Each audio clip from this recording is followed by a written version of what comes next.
Tinitimbang pa rin ng ilang senador kung public hearing o executive session ang isasagawang pagdinig kaugnay sa umano'y gentleman's agreement na pinasok umano noong nakarang administrasyon. Yan ang ulat ni Daniel Manalastas.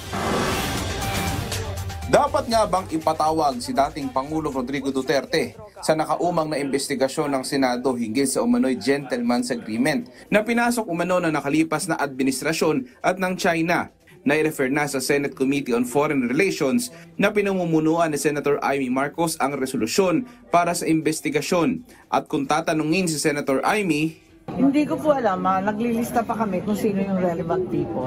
Habang si Senator Risa Hontiveros naman na nagsusulong ng investigasyon. Hindi ko naman masabing gusto ko silang makita, pero kasi kailangan na naming tanungin, ang isang dating presidente ba, kahit ayaw kong maniwala na kahit sinong presidente ay kayang ipagkanulo ang pambansang interes natin.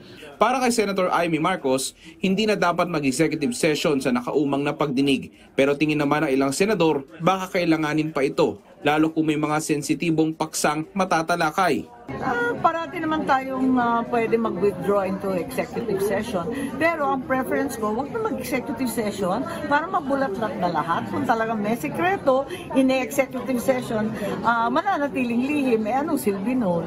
At kasunod ng paalala ni Senate President Juan Miguel Zubiri na huwag maging isyong politikal ang mga investigasyon ng Senado. Wala naman akong pagnanais mag-persecute ni kanino. Kaibigan naman natin lahat yung na-involve. At ito naman hindi politika diba? Ito yung mga nakaraan.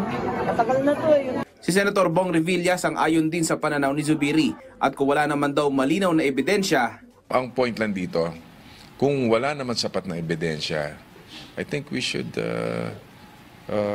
kumbaga isara na natin yung hearing, no? At talagang basta importante magkaisa tayo, magtulungan tayo, iahon natin ang ating bansa sa kahirapan.